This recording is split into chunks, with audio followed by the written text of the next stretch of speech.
terlihat, Bu. Sudah.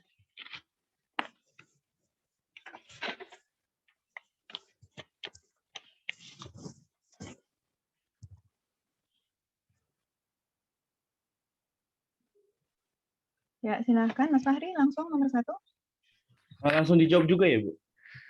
Ya dong. Oh ya. Nomor 1, peran penilai pemerintah dalam siklus pengelolaan barang milik negara adalah sebagai berikut kecuali A. Kegiatan penilaian dalam rangka pemindah tanganan BMN sebelum dihapuskan. B. Kegiatan penilaian dalam rangka pemanfaatan aset BMN yang idle. Yang C. Kegiatan penilaian dalam rangka penghapusan BMN sebelum dipindah tangankan. D. Jawaban A dan B yang benar. Ini nomor 1 jawabannya C, Ibu. Oke ya. Jadi ini jawaban yang C ini lumayan jebakan nih teman-teman. Memang kalau pemindah tanganan iya penilaian di sana ada perannya ya. Tapi ketika kata-katanya di sini penghapusan sebelum dipindah tangankan ini yang salah. Jadi penghapusan itu adalah tindak lanjut dari pemindah tanganan. BMN-nya atau asetnya dipindah tangankan dulu, baru setelah itu dihapuskan catatannya dari laporan keuangan. Gitu urutannya ya. Bisa dibaca-baca lagi kalau masih bingung di bagian siklus pengelolaan BMN. Oke, kita lanjut nomor 2 ya. Setelah baca soal bisa langsung opsi jawabannya aja ya yang dibaca. Silahkan. Mas Fahir. Nomor 2, penilai pemerintah pada DJKN melakukan kegiatan penilaian properti, penilaian bisnis, dan penilaian sumber daya alam. Manakah dari pernyataan di bawah yang kurang tepat terkait mekanisme permohonan penilaian? Itu A. Permohonan Yang A ya. Ya. Kenapa kurang tepat? Karena tidak termasuk yang ketiga di bawahnya, Bu. Karena permohonan bisnis itu yang benar ada statement yang D. Jadi disampaikan ke direktur dan diteruskannya ke Kanwil sesuai kantor pusat entitas ya, bukan sesuai dengan lokasi perusahaan yang akan dinilai gitu. Oke, lanjut nomor 3.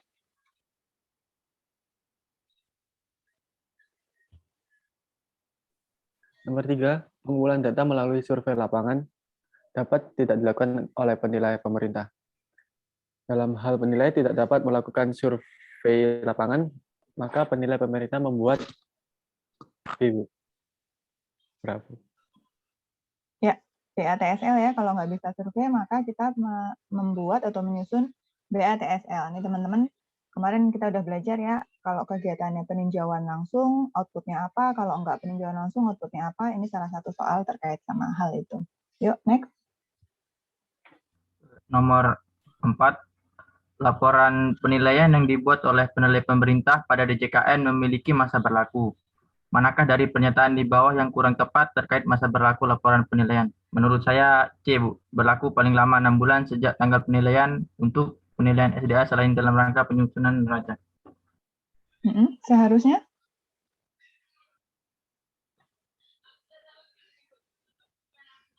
Seharusnya kalau untuk penilaian SDA selain dalam rangka penyusunan neraca itu berlakunya berapa lama, Mas? Kalau nggak salah 1 tahun, Bu. Ya, betul. Salah ya, ini 6 bulan, yang benar adalah 1 tahun. Yuk, lanjut. Soal nomor 5. Salah satu tahapan dalam penyusunan laporan penilaian adalah gali mutu laporan penilaian. Manakah dari pernyataan di bawah yang kurang tepat terkait kendali mutu laporan penilaian? Jawabannya itu B. Kendali mutu dilakukan setelah laporan ditandatangani. Itu kurang tepat. Yang benarnya apa tuh, Mas? Kendali mutu dilakukan? Lupa, Bu. Bentar, Bu. Yang benar, kendali mutu dilakukan sebelum laporan ditandatangani ya. Itu bedanya kendali mutu dengan kaji ulang. Kalau kendali mutu itu sebelum laporan ditandatangani. Kalau kaji ulang setelah laporan ditandatangani. Kendali mutu yang melakukan adalah peers atau rekan-rekan sendiri di kantor sendiri bersama rekan-rekan penilai di kantor kita sendiri. Tapi kalau kaji ulang itu yang melakukan, kalau penilai KPKNL maka yang mengkaji ulang adalah Kanwil. Kalau Kanwil adalah kantor pusat kayak gitu. Ya. Yuk, lanjut nomor 6.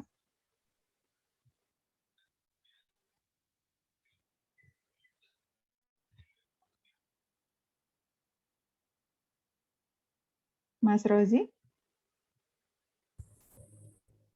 Nomor 6, dalam rangka meningkatkan kualitas laporan penilaian, dilakukan kaji ulang laporan penilaian. Manakah dari pernyataan di bawah ini yang kurang tepat terkait kaji ulang laporan penilaian? Jawabannya A, Bu. Kaji ulang dilakukan terhadap penilaian dalam rangka pemanfaatan, pemindahantanganan, dan penyusunan neraca pemerintah pusat. Oke, itu yang kurang tepat. Yang tepatnya dari A itu harusnya gimana, Mas, statementnya?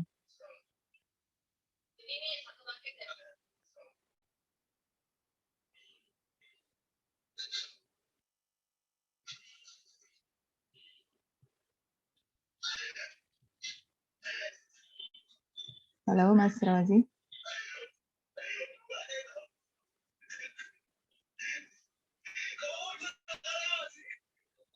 Oke. Jadi teman-teman yang 6 itu benar jawabannya A, nggak tepat. Kenapa kok statement itu nggak tepat? Karena kaji ulang tidak dilakukan untuk penilaian dalam rangka penyusunan neraca pemerintah pusat. Jadi kaji ulang itu hanya dilakukan terhadap penilaian dalam rangka pemanfaatan dan pemindahantanganan saja. Gitu ya. Yuk lanjut nomor 7.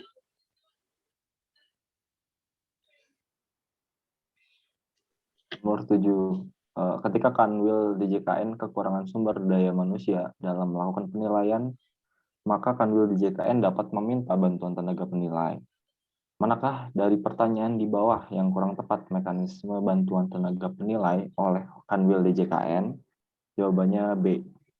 Meminta bantuan tenaga penilai pemerintah kepada kantor wilayah yang beban kerjanya tidak terlalu banyak. Kurang tepatnya karena apa tuh, Mas? Karena seharusnya kantor wilayah yang sebelahan gitu. Ya, berbatasan wilayah kerja. Ya, jadi kita juga istilahnya nggak sampai ke sana juga sampai bisa menilai beban kerja suatu kanwil tertentu ya. Jadi memang yang benar adalah yang ke kantor wilayah lain yang berbatasan wilayah kerja. Lanjut nomor 8, Mas Reza. Nomor 8. Ekspos laporan penilaian merupakan salah satu bentuk pertanggungjawaban penilai pemerintah setelah selesai melakukan kegiatan penilaian. Manakah dari pertanyaan di bawah ini yang kurang tepat terkait ekspos laporan penilaian? Yang do, ekspos laporan penilaian dapat dilakukan oleh penilai pemerintah kepada pemohon atau pemberi tugas dan pihak ketiga dengan persetujuan pemohon atau pemberi tugas. Ya, yang D. Kenapa kok dia salah, Mas? Kenapa dia statement ini dinilai kurang tepat? Karena yang menurut PPT itu di PPT itu ada, Bu, penjelasannya dapat mengenai ekspos dapat dilakukan oleh penilai pemerintah kepada pemohon atau pemberi tugas berdasarkan pada permohonan yang diajukan oleh pemohon atau pemberi tugas, dan pemohon atau pemberi tugas dilarang menyebarluaskan dan atau menggunakan informasi yang disampaikan kepada pihak lain yang tidak berhak dalam bentuk dan cara apapun tanpa persetujuan direktur. Kalau nggak salah itu. Jadi yang D ini nggak tepatnya adalah karena ada pihak ketiganya itu loh. Oh, iya. Jadi ekspos laporan penilaian dapat dilakukan oleh pemerintah kepada pemohon atau pemberi tugas, itu benar sampai situ. Tapi kok ada kata-kata dan pihak ketiga itu yang nggak benar, itu nggak boleh ya. Yuk lanjut nomor 9. Mas Iqbal. Nomor 9. Berikut bukan merupakan lingkup objek penilaian oleh penilai pemerintah di lingkungan DJKN, yaitu menurut saya yang A, Bu. Setepat dalam rangka perpajakan. Ya jelas ya, kalau dalam rangka perpajakan memang bukan lingkup penilai pemerintah dari DJKN. Lanjut nomor 10, Mbak Mutiara. Nomor 10, berikut adalah lingkup penugasan penilaian yang dapat dilakukan oleh penilai pemerintah di DJKN, yaitu A. Penilaian terkait barang jaminan dalam rangka penebusan dengan nilai penebusan di bawah nilai hak tanggungan. B. Penilaian aset kas milik Tionghoa yang akan dimanfaatkan menjadi BMN atau BMD atau barang milik desa. C. Penilaian tanah yang telah dihibahkan berdasarkan akta hibah dari pihak ketiga kepada kementerian atau lembaga namun tidak ada nilai perolehannya. Nomor 10 jawabannya D, Bu. Semua jawaban A, B, C benar. Oke, semuanya benar ya. Memang itu semua masuk ke dalam lingkup. Yang A itu adalah penilaian barang jaminan dalam rangka pengurusan piutang negara masuk. Yang B itu penilaian aset barang milik asing Tionghoa masuk. Yang C juga itu sebenarnya penilaian dalam rangka laporan keuangan ya untuk neraca. Karena di neraca nilainya nggak ada, artinya nilainya 0 atau 1. Kalau 0 tuh nggak bisa diinput di aplikasi. Jadi rata-rata kalau nggak tahu nilainya, inputnya tuh angka 1, RP1. Tanah gitu ya, RP1. Nah, itu jadi temuan tuh. Jadi temuan BPK. Nggak mungkin tanah nilainya 1. Itu nilainya nggak wajar. Jadi harus dinilai oleh penilai pemerintah. Kayak gitu. Apabila Anda diberi tugas untuk melakukan penilaian BMN berupa alat berat, namun Anda tidak melakukan survei lapangan, namun survei lapangan dilakukan oleh kuasa pengguna barang yang dituangkan dalam formulir pendataan, maka untuk melengkapi pelaksanaan tugas tersebut, apa yang akan Anda lakukan? Saya jawab A, Bu. Membuat berita acara tidak dapat melakukan survei lapangan. Tidak dapat melakukan survei lapangan ya Mbak Niken. Kalau Mbak Mandar jawabnya apa Mbak Mandar?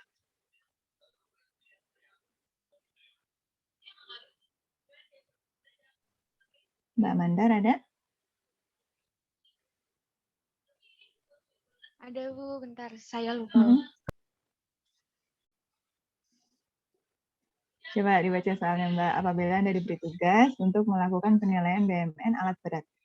Berarti selain tanah bangunan ya, objeknya ya.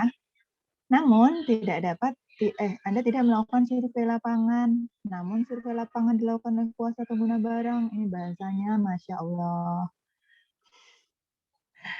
Yang dituangkan dalam formulir pendataan. Maka untuk melengkapi,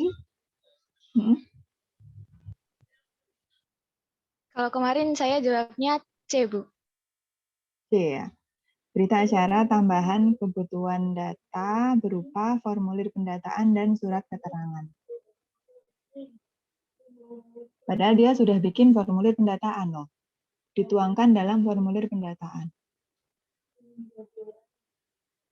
Ya kan? Membingungkan nggak sih?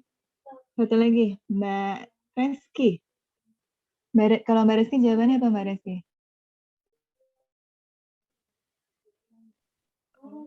Yang nomor 11 ya, Bu? Iya, masih nomor 11, Mbak. Saya D, Bu. D. Satu lagi yang jawab B ada? Biar lengkap nih. Berita acara pengumpulan data. Berita acara pengumpulan data. Oke. Jadi teman-teman, nomor 11 ini memang bahasanya cukup membingungkan ya. Karena ketika kita tidak melakukan survei lapangan, maka outputnya adalah benar yang Mbak Mandar tadi, BATKD, bukan BATKD ya, tapi kita perlu formulir pendataan dan surat keterangan. Tapi kalau kita melaksanakan survei lapangan tanpa peninjauan langsung, maka kita butuh BASL gitu. Jadi nomor 11 ini karena bahasanya membingungkan, dosen atau pengajar sepakat untuk membuatnya sebagai bonus. Jadi ini dianggap bonus ya teman-teman nomor 11. Terus sekarang kita ke nomor 12. Nomor 12, Mas Arif. Nomor 12, manakah yang bukan merupakan asumsi yang digunakan dalam DKPB terkait dengan penggunaan komponen material dinding? Yang bukan itu, yang ini, tinggi untuk dinding pada bangunan jenis 3.1 adalah 5 meter, serta bangunan jenis 3.2 adalah 7,5. Ya, kenapa yang C, Mas? Salahnya di mana tuh statement C itu? Bentar. Dinding.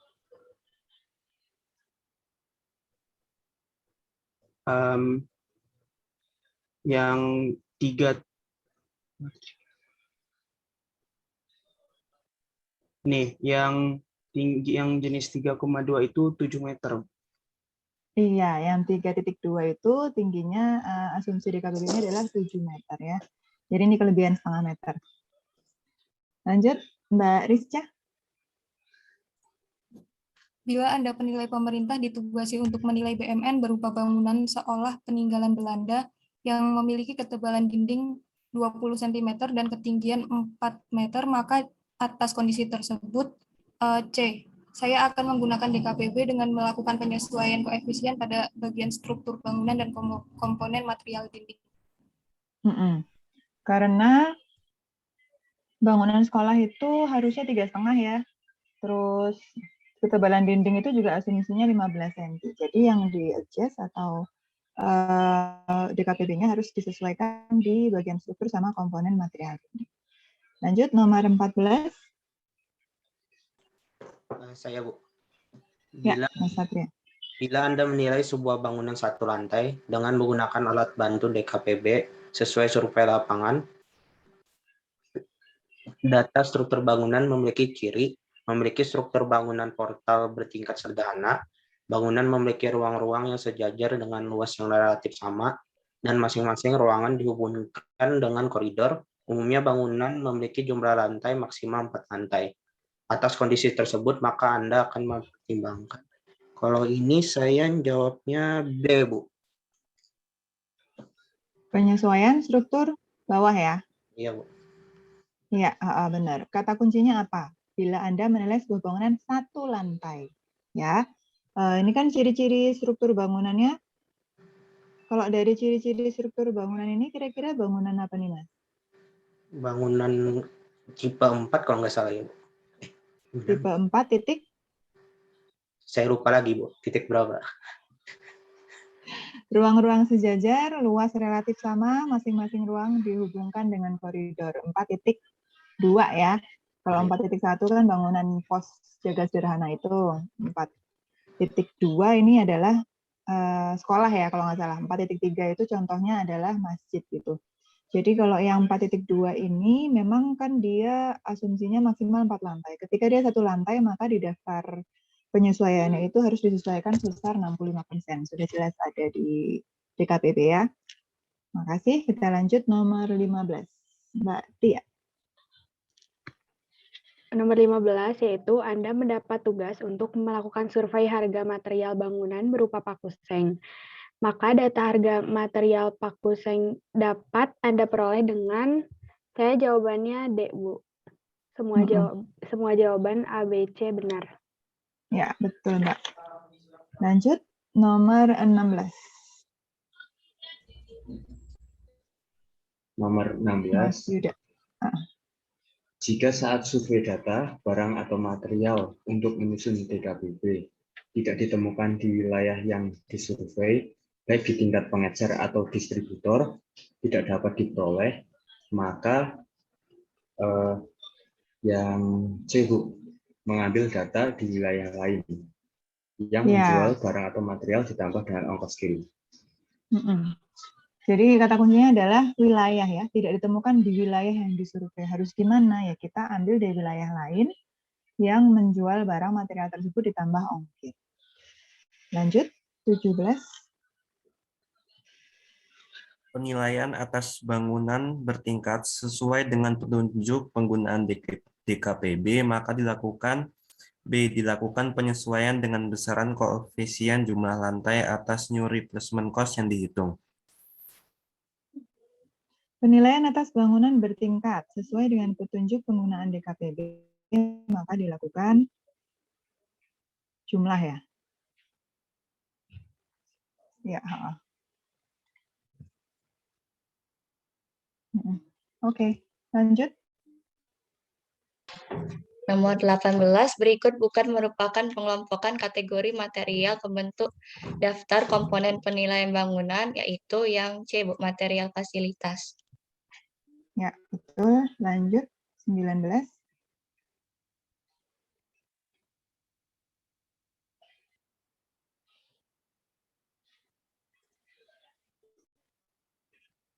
Kembali ke nomor presensi 1 ya.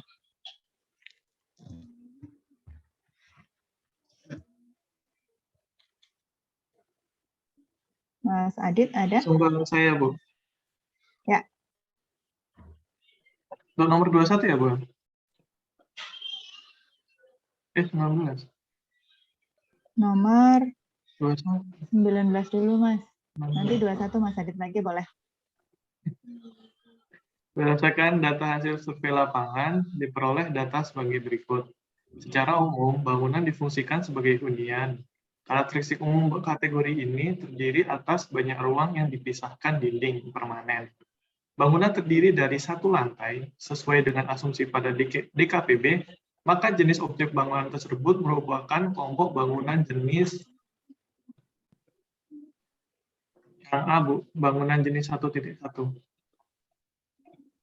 Iya, betul ya. Hunian, terus satu lantai. Itu udah jelas 1.1. Makasih, Mas. Lanjut, Mas Afan.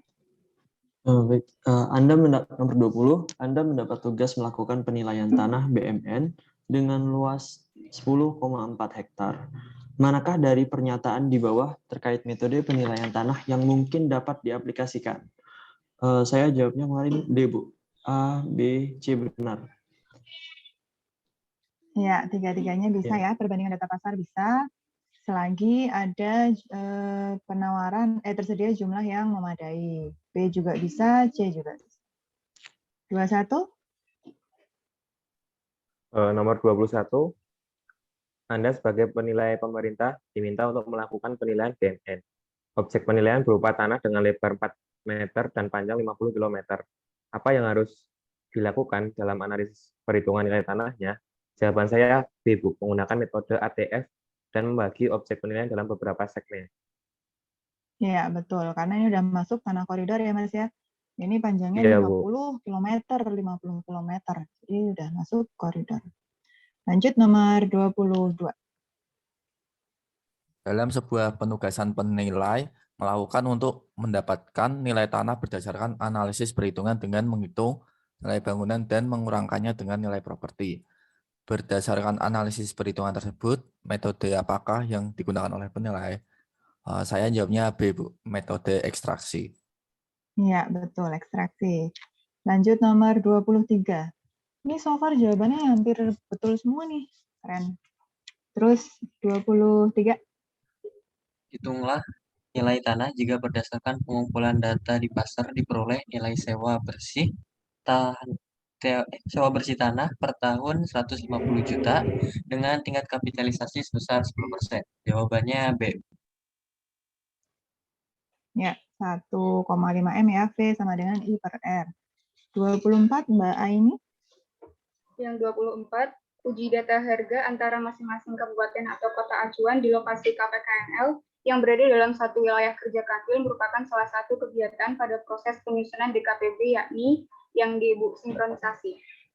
Ya, sinkronisasi dibedakan ya. Sinkronisasi sama verifikasi itu proses yang berbeda. Nomor 25. 25. Berikut ini merupakan metode penilaian tanah kecuali yang C, Bu, pendekatan pendapatan. Ya, karena yang ditanya adalah metode. Jadi kalau yang C itu masuknya pendekatan. Beda ya. Nomor 26. Mbak Nomor Dewi. 26, di bawah ini karakteristik yang tidak dilakukan penyesuaian dalam metode ATF, yaitu yang A, Bu, yang peruntukan. Ya, yang peruntukan tidak termasuk di adjust ya. Nah, ini ngobrol tentang ATF nih teman-teman. Kemarin di pertemuan kelima ada tugas tentang ATF ya. Beberapa catatan saya nih terkait tugas itu adalah kadang-kadang R-nya sama teman-teman diasumsikan gitu, bukan dicari risk-free rate gitu. Padahal kan sudah jelas kalau misalnya peruntukan tertentu harus pakai risk-free rate, atau kalau yang peruntukan lainnya harus pakai misalnya cari WACC gitu ya. Tapi karena nggak given di soal, maka teman-teman diasumsikan sebesar 20% gitu. Padahal kalau kita cari risk-free rate tuh nilainya nggak sebesar itu gitu ya. Jadi lebih teliti lagi kalau mengerjakan soal. Terus tenornya pilih sesuai panjang sewanya ya. Jadi karena di sana diketahui di soal ada nih yang udah ketemu risk free rate dari sumbernya udah di capture.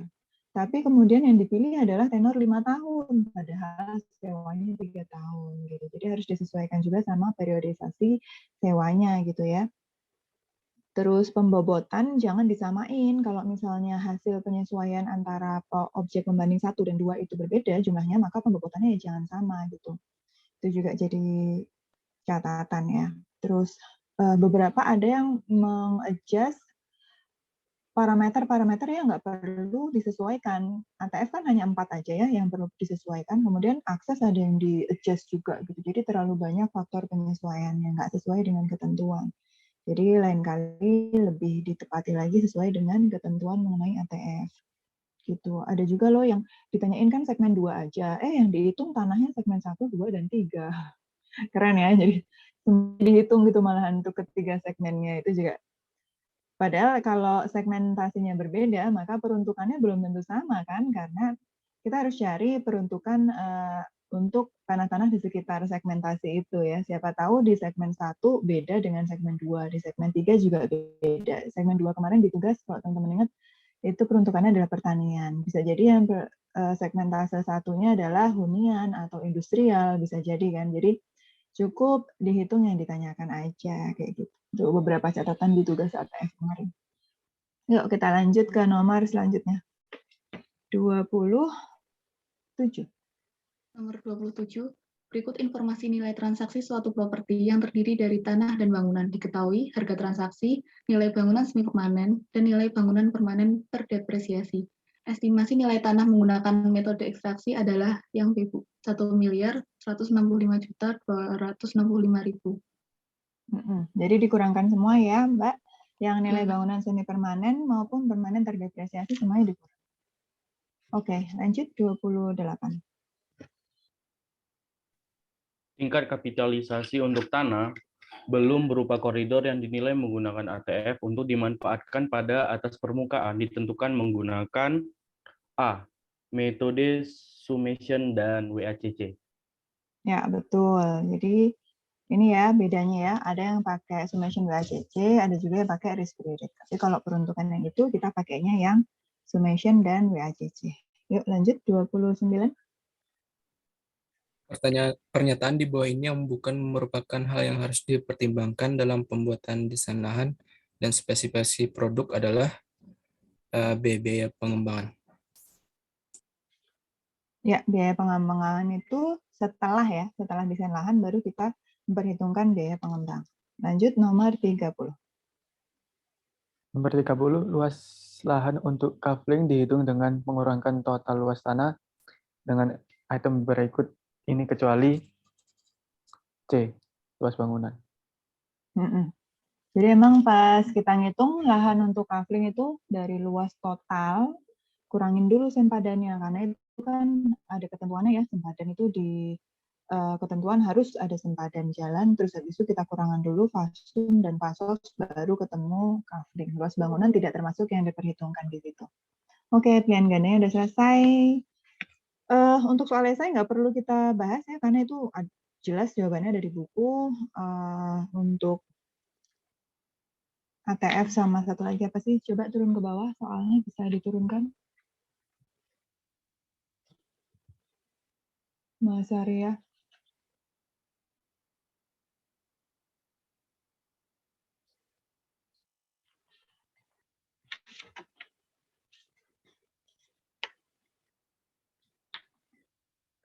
Yang soal esainya nggak perlu kita bahas, yang studi kasus, teman-teman catatan saya nih ya.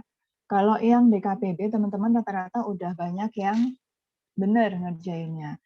Kalaupun ada kurang-kurangnya, itu catatan untuk DKPB itu adalah di penghitungan umur efektif.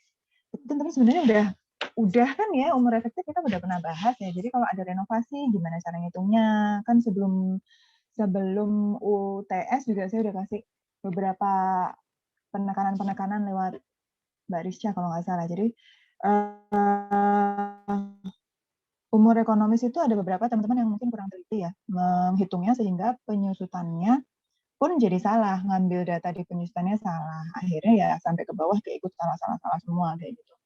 Terus setelah itu ada juga yang nggak teliti ngambil data dari daftar DKPB-nya. Jadi yang pertama itu struktur 244, ada yang nulisnya 224. Akhirnya perkaliannya salah sampai ke bawah, salah semua kayak gitu sih akhirnya, karena kurang teliti memindahkan angka. Tadi tuh kayaknya faktor buru-buru juga kali ya, karena keterbatasan waktu gitu. Itu untuk yang DKPB catatannya itu. Jadi rata-rata DKPB itu kesalahannya di situ. Sama penghitungan pagar. Teman-teman, pagar itu dihitungnya meter lari ya, jadi nggak usah dikaliin sama tingginya gitu. Jadi ketika tingginya udah sesuai dengan asumsi pagar sebagai fasilitas, maka langsung kaliin aja 10 meter pagar itu dengan nilai nilai per meternya gitu. Jangan dikalikan 10 kali 2 akhirnya jadi ketemunya 20 kan. Nah, itu jadi terlalu tinggi nanti nilainya. Kalau yang untuk DKPB itu sih. Nah, kalau yang LDA, teman-teman yang mengerjakan LDA rata-rata masih banyak kesalahannya. Saya nggak tahu kenapa. Ada yang kayaknya asumsi dari awal tuh udah salah gitu. Jadi tahun penghitungannya udah salah, proyeksinya juga salah gitu ya. Jadi kurang teliti barangkali, atau kayaknya sih faktor keburu-buru sih ya. Jadi nanti teman-teman remedi kerjain lagi soal sebaik-baiknya. Kalau di catatan saya dari kelas 502 ini yang remedi ada 13, ini cukup banyak ya, dengan range nilai antara 50 sampai 73. Jadi di bawah 75 ini yang saya ambil untuk remedi gitu. Jadi teman-teman ada yang dapat nilai terendahnya adalah 50, kemudian di atasnya ada lagi 55 juga ada. Jadi nanti teman-teman remedi tolong dikerjakan dengan serius. Ini kemarin begitu nilai selesai saya kerjakan, saya langsung japri dosko untuk minta izin mengadakan remedi buat teman-teman yang memerlukan gitu. Nah, ini nanti masukan terkait nilai waktu yang terlalu sempit dan lain sebagainya nanti akan saya sampaikan untuk nanti ada follow up agar tidak terulang lagi di UAS gitu ya. Jadi sebenarnya soal yang ideal tuh menurut teman-teman berapa sih kalau untuk nilai kurun waktu segitu kayak kemarin? Pilihan ganda 30 udah bener ya? Kemarin karena fokus ke esai itu, Bu. Yang esai studi kasus ya, Bu. Ya, studi kasus, ngerjain studi kasus dulu, Bu, kebanyakan teman-teman. Nah, kemudian waktunya nggak cukup kan, Bu ya. Terus lihat pilihan ganda itu panjang-panjang soalnya, Bu, dan terlalu menjebak. Mungkin di situ sih, Bu. Iya sih. Nah, terus studi kasus sendiri sebenarnya soal esai yang 2 biji itu adalah kayak saya bilang tuh kayak bonus gitu loh. Karena itu sebenarnya itu ada jawabannya kan di buku dan mudah ditemukan gitu sebenarnya. Cuman karena terburu-buru ada loh teman-teman yang nggak ngerjain esai. Jadi sayang banget langsung berkurang 10 poin kayak gitu. Terus ada juga yang mungkin ngerjainnya tuh pilihan ganda dulu gitu ya, baru esai, abis itu yang terakhir tuh nggak sempet nyalin karena barangkali ngerjain di Excel dulu ya. Jadi tiba-tiba langsung jawabannya terus ada surat cinta di bawahnya, kayak gitu juga ada. Jadi saya kan bingung ya, ini angka dari mana dapatnya ya? Kalau benar sih nggak masalah, oh berarti langkahnya benar nih, nilai akhirnya karena benar gitu ya. Nah nilai akhirnya salah, artinya salahnya di sebelah mana ya? Jadi agak bingung juga karena nggak sempat nyalin mungkin dari Excel ke lembar jawab gitu ya. Karena saya untuk menilai studi kasus saya bikin parameter gitu ya. Jadi kalau misalnya untuk LDA tuh saya bikin ada parameter asumsinya benar apa enggak nih. Terus penghitungan pendapatannya benar enggak, biaya benar enggak. Itu enggak ada semua, tiba-tiba langsung jawaban akhir dan itu salah gitu. Jadi saya bingung ini salahnya di mana gitu. Ya oke deh, nanti buat catatan ya. Nanti yang teman-teman yang remedi kerjakan sebaik-baiknya. Ini kan kita nanti materi dulu ya sampai jam 3:10 kalau nggak salah ya. Nah, karena kita ngelewatin asar, remedinya kalau kita mulai jam 15.30 gimana? Biar nggak langsung selesai tutup Zoom langsung remedi gitu loh. Jadi ada teman-teman ya stretching dulu, tarik nafas, tahan, keluarkan gitu ya. Terus sholat dulu, zikir yang banyak.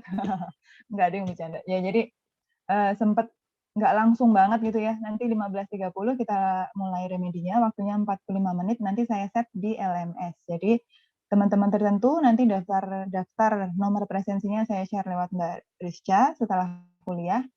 Silahkan akses LMS, nanti langsung saya setting di LMS itu untuk dimulai jam 15.30 dan selesai 45 menit setelahnya. Ya.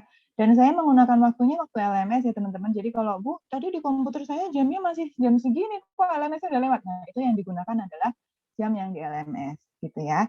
Oke, kita masuk ke materi. Bisa bantu saya share screen?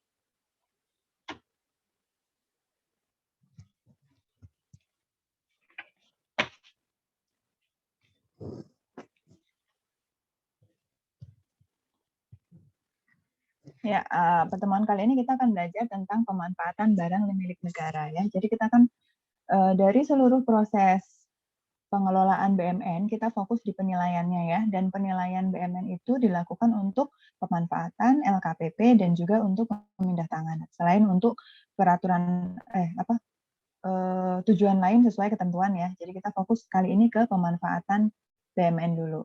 Di pertemuan kali ini kita belajar tentang pemanfaatan dulu secara teorinya ya, mekanismenya, skemanya, dan lain-lain. Nanti di pertemuan selanjutnya kita baru masuk ke penilaian dalam rangka pemanfaatan BMN. Next. Ya, lanjut. Lanjut. Nah, ini kenapa kita harus belajar pemanfaatan adalah karena itu merupakan bagian dari siklus ya, dan itu juga salah satu kenapa penilaian tuh di sini dilakukan. Jadi salah satunya adalah untuk pemanfaatan BMN ini gitu. Yuk kita lanjut. Nah, pemanfaatan BMN ini adalah untuk mendukung penerimaan negara dan juga pengadaan atau pembuatan infrastruktur gitu ya. Seperti kita tahu bahwa penerimaan negara kita ini kan disokong banget oleh pajak gitu. Tapi pajak itu pun kayaknya ngos-ngosan banget gitu ya untuk melakukan membiayai APBN kita. Akhirnya Bu Menteri kan istilahnya apa ya? Men-trigger penerimaan-penerimaan lain di luar pajak juga, selain intensifikasi di bidang pajak juga ya. Salah satunya adalah penerimaan negara dari pemanfaatan BMN. Jadi pemerintah tuh punya banyak sekali aset, namun demikian aset ini masih banyak yang belum optimal. Akhirnya inilah dia pemanfaatan akhirnya digadang-gadang menjadi revenue generator gitu. Nah, kalau menurut apa yang tertulis di LKPP yang versi audited di tahun 2016, 17, 18, dan 19 ini pemanfaatan BMN naik ya, dan ada kenaikan yang sangat signifikan di tahun 2018. Teman-teman baca koran nggak? Baca berita koran hari gini ya? Baca berita nggak nih? 2018 ini kira-kira kok bisa naik sampai 3 kali lipat dari 2017? Ini kenapa? Sedangkan 2019 dia kembali lagi ke angka 500 sekian miliar ya. Jadi mungkin sebenarnya potensi normalnya adalah sekitar 500-an miliar gitu. Tapi tiba-tiba di 2018 dia grafiknya langsung naik drastis 1,57 triliun. Ada yang tahu kenapa? Ada apa? Ada kejadian apa nih di tahun 2018?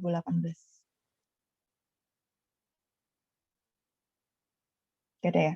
Jadi teman-teman di tahun 2018 ini ada sewa yang memang dia tuh kayak apa ya istilahnya boom gitu ya, bukan yang normal-normal aja. Dalam artian kalau normal kan kita menyewakan apa sih, misalnya tanah bangunan apa ya. Nah di 2018 ini yang disewakan adalah tanah untuk kereta cepat Jakarta Bandung. Itu yang di nomor 3 itu loh. Oke, Mbak Niken. Di yang nomor 3 itu, jadi kejadiannya itu di tahun 2018 dan sewa tanahnya itu diberlakukan untuk 50 tahun. Jadi bayangin sendiri ya kita trayek kereta cepat Jakarta Bandung itu kira-kira tanah koridor berapa panjangnya gitu dan sewanya untuk 50 tahun. Ini lumayan bisa mengenerate penghasilan atau pendapatan untuk negara melalui pemanfaatan BMN. Nah, ke depan teman-teman ini bisa naik lagi loh karena sebenarnya masih banyak aset pemerintah yang belum dimanfaatkan gitu ya, masih idle. Nah, revaluasi BMN kemarin itu sebenarnya menjadi salah satu pintu gitu ya, karena setelah revaluasi maka database kita kan menjadi lebih bagus ya, nilai wajar nampak gitu, terus database kita lebih bagus sehingga potensi atau pemetaan BMN yang idle ini bisa lebih kelihatan gitu. Selama ini kalau teman-teman mau tahu, pemanfaatan BMN ini nunggu permohonan dari calon mitra. Jadi ngelihat dulu kita tuh nggak yang bergerilya gitu loh, modelnya itu yang nunggu permohonan dari mitra atau pihak lain, pihak luar yang tertarik untuk melakukan pemanfaatan atas BMN kita. Nah, ke depan kalau kita sudah punya data, sudah bisa memetakan potensi BMN yang idle dan marketable ya, untuk disewakan, kita bisa bergerak duluan. Karena di ketentuan pun mendukung untuk seperti itu.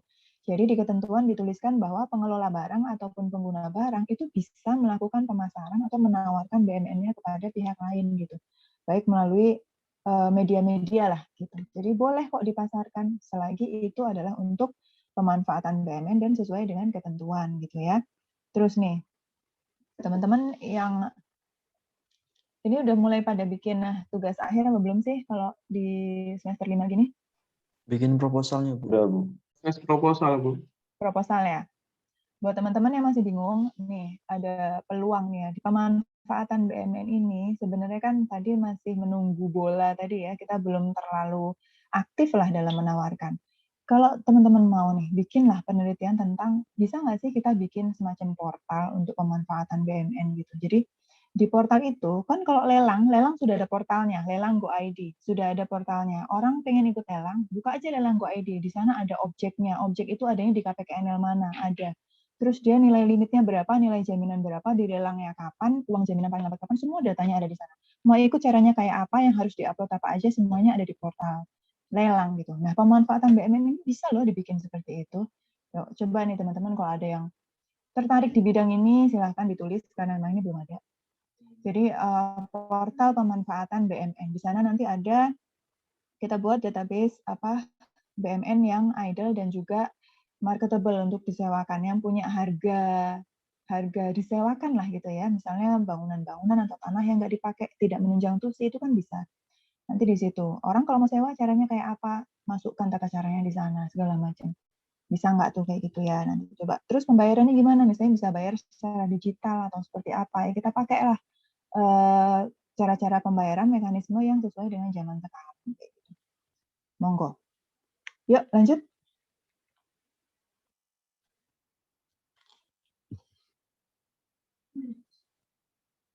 Nah ini salah satu peraturannya ya. Jadi ini saya kirimkan juga kalau nggak salah di LMS tentang PMK 115 ya. Udah belum ya? Ada teman-teman di LMS sudah cek? Ada PMK 115? Selain slide ini? Ada nggak? Saya soalnya pernah ngirim file, Ada, Bu. tapi ternyata Ada, Bu. nggak terkirim. Oh, ada ya, oke. Nah, PMK 115 itu adalah pembaruan ya dari beberapa PMK terdahulu. Nah, ini ada, kita punya PP 28 ini masih berlaku. PP 28 itu adalah perubahan dari PP 27. Jadi PP 27 ini juga masih berlaku, teman-teman ya. Kalau menuliskan dasar hukum, 27 sama 28 ini masih ada dua-duanya. Terus ada juga PP nomor 32 tentang pembiayaan infrastruktur. Tadi di slide sebelumnya dituliskan bahwa pemanfaatan ini adalah untuk revenue generator plus pengadaan infrastruktur. Karena di jajaran atau di kelas atau di level negara-negara berkembang yang satu kelas dengan Indonesia, itu Indonesia sudah cukup bagus performanya gitu ya. Kecuali satu, ada gap mengenai infrastruktur di sana. Kita kalau dibandingkan negara lain yang sama-sama berkembang, infrastruktur kita tuh masih kalah gitu. Jadi makanya di pemerintahan yang kali ini kita ngejar banget untuk pengadaan atau pembuatan infrastruktur. Pembiayaannya dari mana? Salah satunya adalah dengan kerjasama pemanfaatan ini, kayak gitu ya. Pemerintah punya tanah banyak, tapi uangnya terbatas karena banyak yang harus dibiayai, ya kan?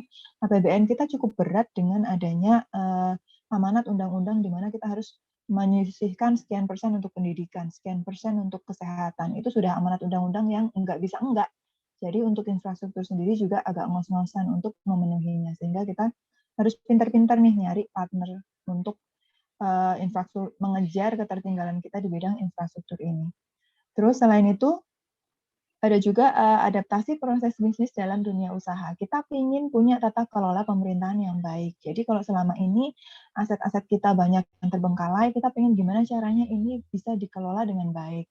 Selama ini barangkali sudah disewakan tapi tidak sesuai dengan mekanisme gitu ya, tidak menggunakan nilai wajar sewa sehingga merugikan negara, bukan merugikan ya, tapi ada potensi kerugian negara di sana. Seharusnya negara sewa menerima uang sewanya 1.000 kok cuma nerima 500, nah kan sayang. Jadi ini juga mekanisme sewa ini harus dipenuhi supaya nilai pendapatan yang kita terima itu juga sesuai dengan sewajarnya kayak gitu.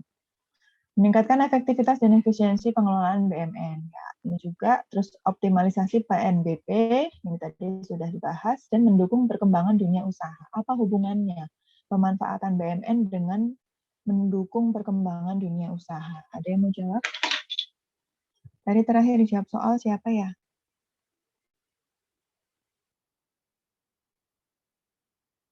Mas Iqbal kali ya?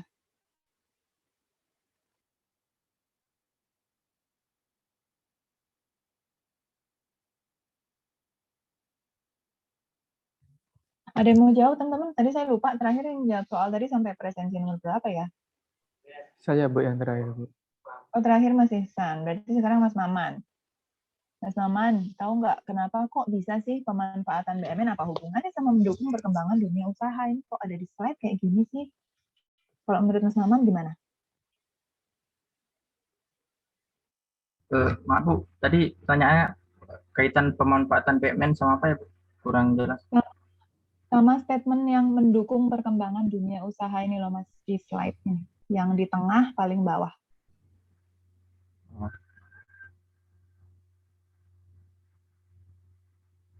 Mungkin menurut saya kan dalam dunia usaha itu kan pelaku usaha juga bisa saja memanfaatkan BUMN sebagai sarana prasarananya, mungkin itu maksudnya Bu, menurut saya. Sebagai sarana prasarananya dia. Ya, membantu atau mendukung perkembangan usahanya para pelaku usaha. Oke, makasih Mas Maman. Kalau menurut Mas Dewa? Kalau menurut saya sih, mungkin pemerintah memanfaatkan BUMN itu bisa mensupport juga usaha gitu Bu. Mungkin kayak bagian UMKM atau lain-lain gitu Bu, kalau menurut saya. Oke. Jadi teman-teman, adaptasi proses bisnis dalam dunia usaha ini, kenapa pemanfaatan BUMN terkait dengan perkembangan dunia usaha? Karena kita bekerja sama dengan private sector ya, dalam melakukan pemanfaatan BUMN ini. Kita menyewakan juga kepada mereka. Jadi pemerintah dapat pendapatan, mereka yang menyewa pun bisa running usahanya gitu. Bisa terus jalan usahanya, ya kan? Misalnya untuk yang tadi tuh kereta cepat tadi ya. Jadi pertama pemerintah dapat sewa. Yang kedua ada BUMN atau private sector yang bisa istilahnya bikin jalur kereta cepat dan juga mengoperasionalkannya gitu, bisa menjalankan usahanya di situ gitu. Terus tempat-tempat yang kelewatan stasiun-stasiunnya apa itu juga akan jadi bergerak gitu kan, karena di sana ada orang naik turun kereta, di sana kemudian ada orang yang jualan di sana, ada yang kemudian sewa tanah yang tadinya di sana sepi-sepi aja terus disewakan untuk warung makan atau untuk tempat parkir, penitipan motor dan lain sebagainya. Kayak gitu-gitu ya. Jadi di situ ada manfaat ekonomi, manfaat sosial juga, dan juga mendukung perkembangan dunia usaha dalam pemanfaatan BUMN ini. Jadi ini dalam skop yang lebih luas, ini manfaatnya tidak hanya untuk revenue generator aja, tapi juga untuk perkembangan dunia usaha secara luas ya, baik BUMN, BUMD, anak BUMN, sampai private sector, sampai semuanya bisa tercakup di sana. Terus yang selanjutnya adalah perbaikan tata kelola pemanfaatan BUMN. Jadi pemanfaatan BUMN ini sendiri mengalami perubahan-perubahan mekanisme atau skema ya. Yang kali ini di PMK terakhir 115 ada 1, 2, 3, 4, 5, 6. Ada 6 skema ini yang sewa, pinjam pakai ke KSP, BGS, BSG, KSPI, dan Ketupi. Yang kerjasama terbatas untuk pembiayaan infrastruktur itu disingkatnya adalah Ketupi. Nanti satu persatu kita akan bahas di slide belakang. Yuk, kita lanjut dulu.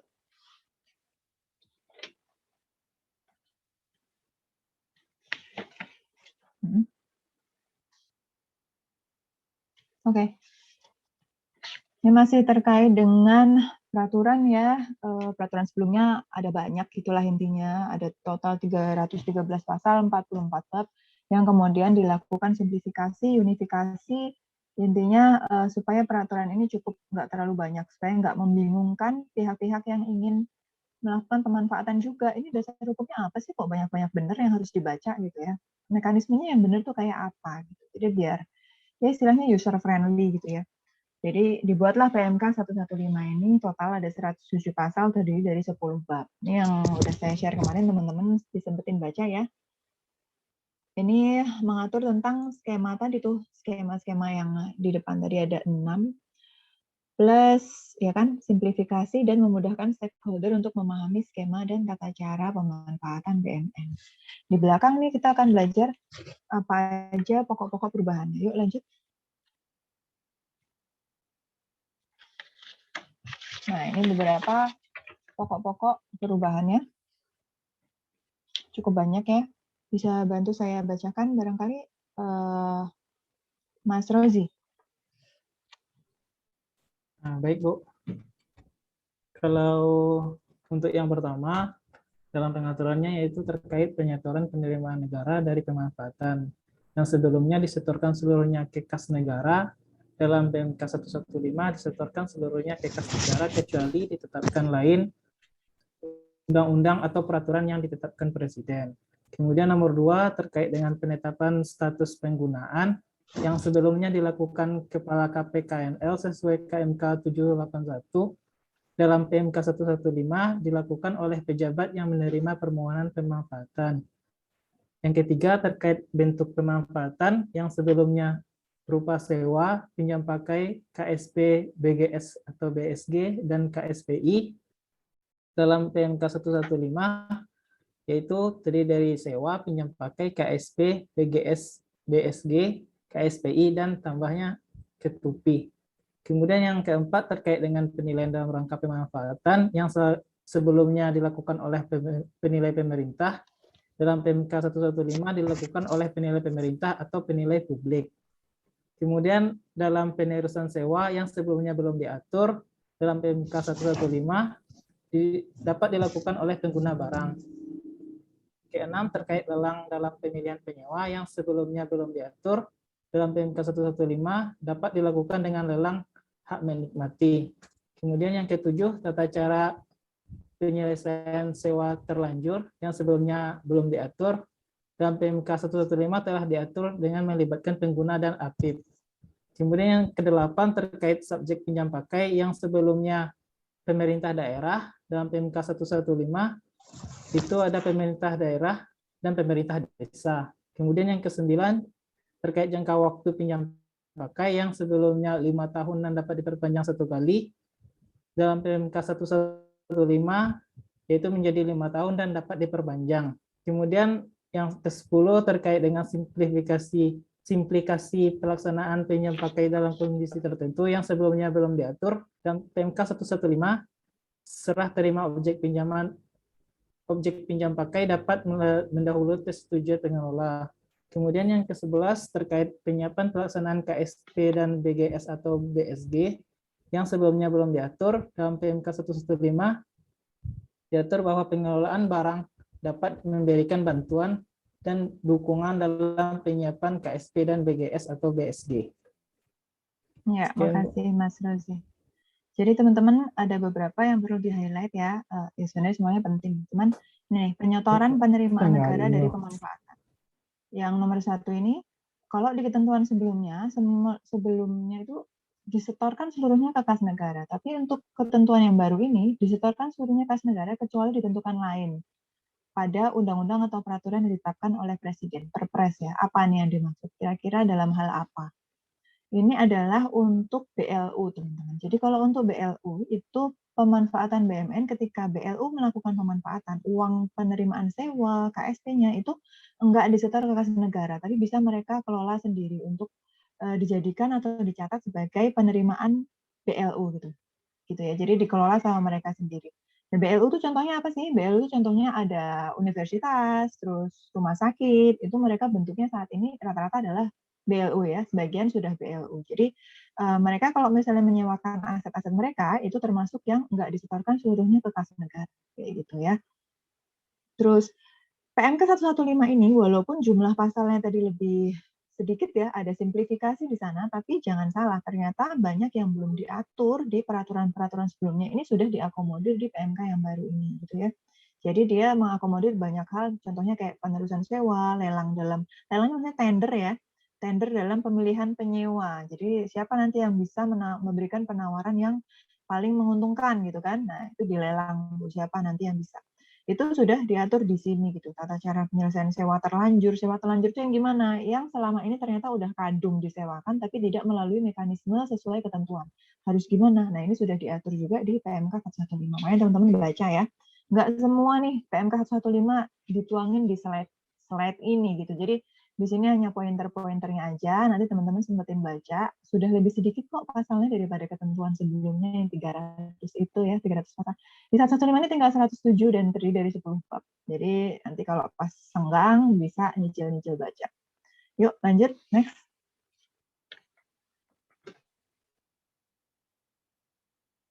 Ya, masih terkait pokok-pokok perubahan, bisa bantu bacakan Mas Maulana. Oke, pokok-pokok perubahan nomor 2. Di nomor 12 tentang pengaturan kompensasi atau insentif kepada pemrakarsa atau pemohon dalam tender KSP dan BGS atau BSG. Sebelumnya itu belum diatur di PMK 115. Itu calon mitra berstatus pemrakarsa atau pemohon KSP dapat diberikan insentif atau kompensasi dalam pelaksanaan tender. Nomor 13, penunjukan langsung mitra KSP. Sebelumnya BMN bersifat khusus yang dilaksanakan BUMN atau BUMD. Yang terbaru, BMN bersifat khusus yang dilaksanakan BUMN, BUMD atau anak perusahaan BUMN. Lalu nomor 14, variabel perhitungan kontribusi tetap. Sebelumnya besaran persentase dikalikan nilai wajar BMN.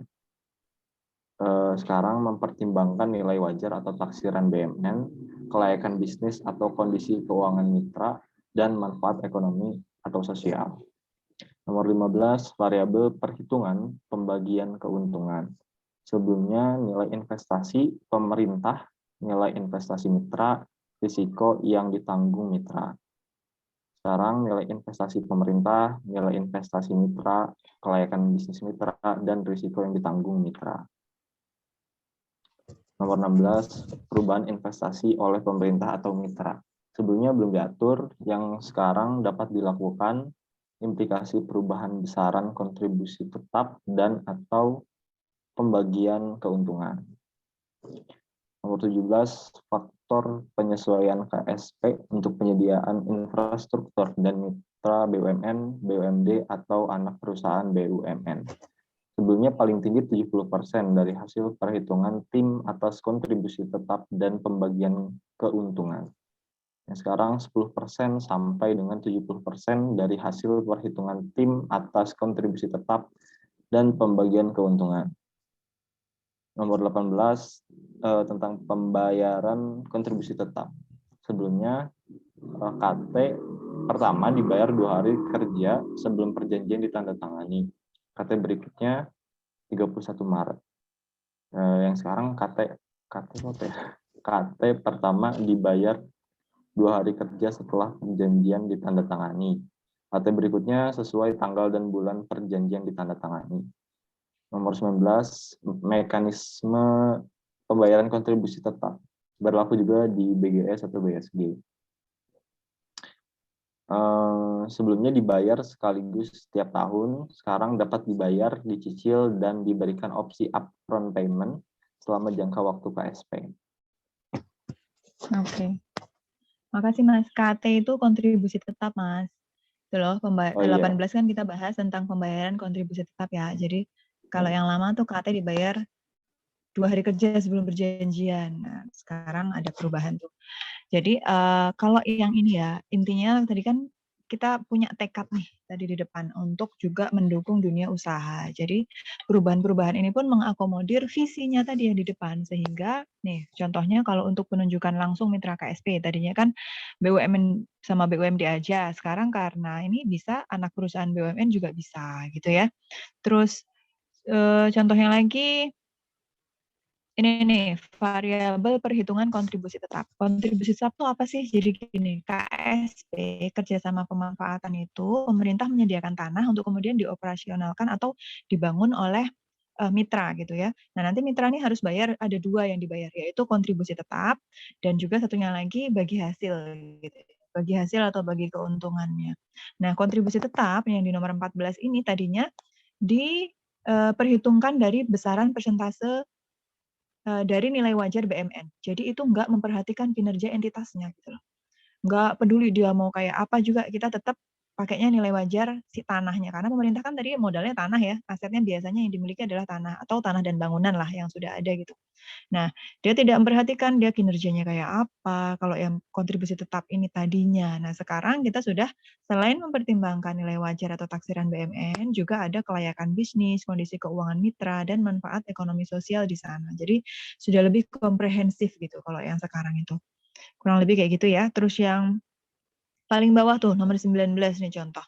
Tadinya kan mekanisme pembayaran kontribusi tetap ini yang berlaku juga di BGS dan BSG ya, dibayar sekaligus tiap tahun. Kalau sekarang dapat dibayar dicicil dan diberikan opsi upfront payment selama jangka waktu KSP. Jadi ada kelonggaran-kelonggaran gitu, ada fleksibilitas di sana ya, karena kita memperhitungkan ternyata kita menghadapi ada juga black swan nih ya, si pandemi kayak gini kita juga harus peka gitu, supaya mereka dunia usaha tetap bisa jalan, tapi pemerintah juga tetap mendapatkan income dari pemanfaatan ini. Jadi ambil bisalah dicicil atau diberikan opsi-opsi kayak gitu. Yuk lanjut. Nah ini pokok-pokok perubahan yang ketiga, pada intinya sama ya, memberikan ada yang mengatur lebih rigid, lebih komprehensif, dan juga lebih akomodir gitu terhadap perubahan-perubahan atau situasi-situasi pada saat ini. Khususnya kita begitu tahu ya menghadapi ada yang namanya pandemi, maka kita harus melakukan penyesuaian-penyesuaian termasuk tetap mendukung mereka atau dunia usaha bisa jalan, tapi tetap pemanfaatan juga ada gitu. Intinya sih itu ya. Yuk lanjut next. Lanjut skema pemanfaatan. Nah, ini masih awal-awal ya, ini baru masuk ke definisi. Bisa bantu saya bacakan selanjutnya, Mas Reza. Untuk skema pemanfaatan BMN diatur dalam PMK 115, PMK 06 2020. Yang pertama ada sewa, yaitu pemanfaatan BMN oleh pihak lain dalam jangka waktu tertentu dan menerima imbalan uang tunai. Selanjutnya ada KSP, yaitu pendayagunaan BMN oleh pihak lain dalam jangka waktu tertentu dalam rangka peningkatan PNBP. Yang ketiga ada BSG atau BGS, adalah pemanfaatan BMN berupa tanah oleh pihak lain dengan mendirikan bangunan dan atau sarana, kemudian didayagunakan oleh pihak lain tersebut. Lalu ada ketupi, yaitu optimalisasi BMN untuk meningkatkan fungsi BMN guna mendapatkan pendanaan untuk pembiayaan infrastruktur lain. Ada juga pinjam pakai, yaitu penyerahan penggunaan BMN dari pemerintah pusat ke pemerintah daerah atau pemerintah desa tanpa memberi imbalan. Lalu ada KSPI, yaitu kerjasama antara pemerintah dan badan usaha untuk kegiatan penyediaan infrastruktur. Dan yang terakhir ada sewa, yaitu pemanfaatan BMN oleh pihak lain dalam jangka waktu tertentu dan menerima imbalan uang tunai.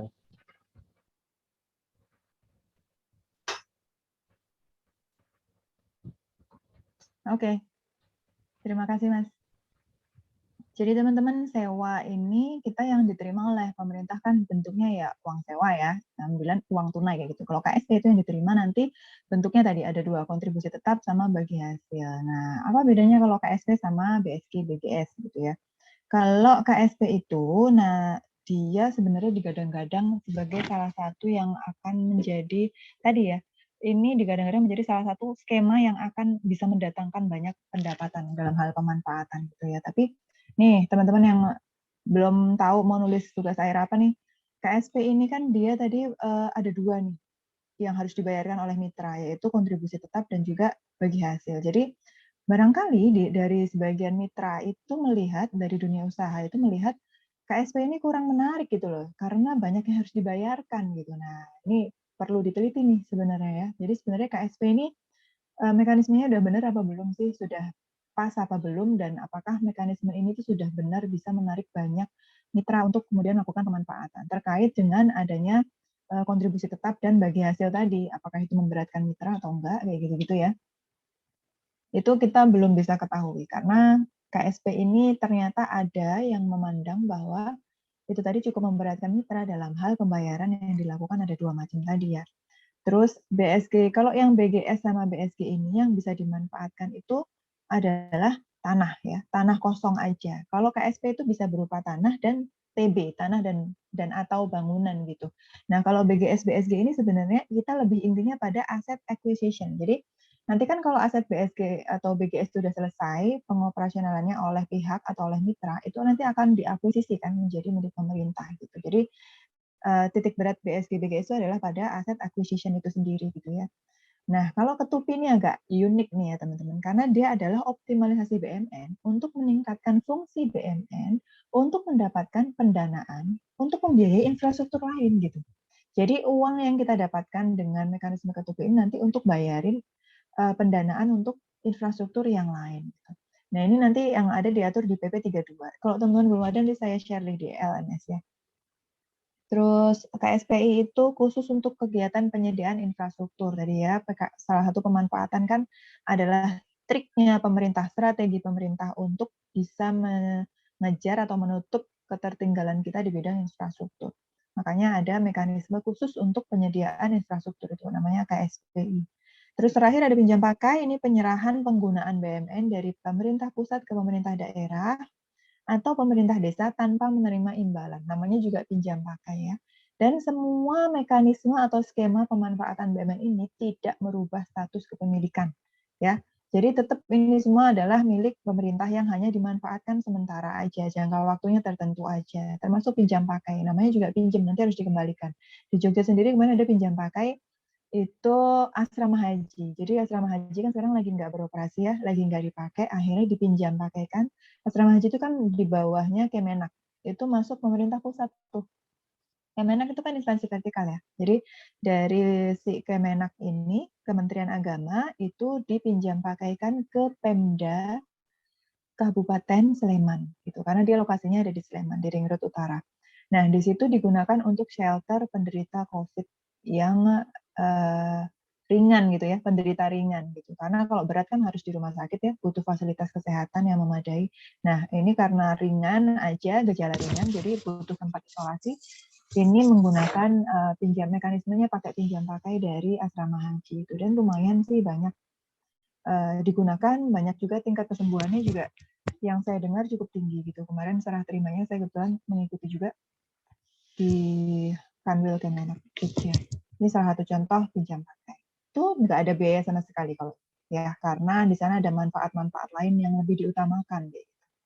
Yuk lanjut.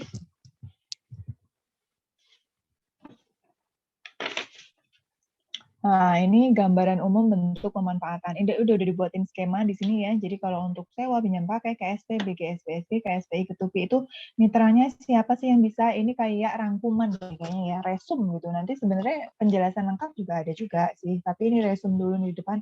Terus objeknya gimana sih yang bisa dilakukan mekanisme ini? Jangka waktunya juga seperti apa? Ini tiap skema pemanfaatan berbeda-beda. Tapi pada prinsipnya pemanfaatan BMN sama yang ada di sebelah kiri ini. Bisa bantu saya bacakan Mas Iqbal. Ya, Mas Iqbal ya sekarang. Prinsip pemanfaatan BMN. Yang pertama yaitu dapat dilakukan sepanjang tidak mengganggu pelaksanaan tugas dan fungsi. Yang kedua yaitu tidak mengubah status kepemilikan BMN. Yang ketiga yaitu dilakukan terhadap BMN yang telah mendapat penetapan status penggunaan. Selanjutnya yaitu pemeliharaan dan pengamanan BMN menjadi tanggung jawab mitra pemanfaatan.